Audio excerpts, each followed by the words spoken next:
Tessa was still loyal to the family and never mentioned the changes to her health visitor, just as she had never told her about sharing the Marstones' bed. Instead, she confided in Karen, an older mem who lived next door and was always willing to offer a shoulder to cry on. Karen left the room, returning with a dog-eared paperback which she pressed into Tessa's hand, telling her to keep it hidden. The new Misogyny had been published by a civil liberties organization calling mems a new slave class and calling for an end to the screening program.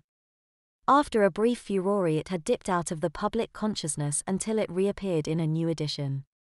Tessa enjoyed reading, but like most mems, her reading age was around 12 years. A whole publishing industry had sprung up to provide stories of good motherhood in simple, almost childish English. In its original edition, the new Misogyny would have been incomprehensible to mems, which is why another more radical group had translated it into simpler language.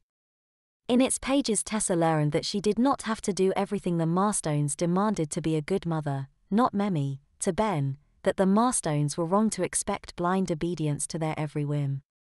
The change in her behavior took them by surprise, and for a while they were more circumspect with Tessa. Frustration took its toll, however, and Tessa found herself subject to more punishments. Her clothes were all taken away, she was forbidden to leave the house or have visitors, and was banished to her increasingly bare room while the Marstones were home. She could have told her health visitor about this, but feared that she would be taken from her baby if she did. Eventually the decision was taken away from her when Giles found her copy of The New Misogyny hidden under the mattress.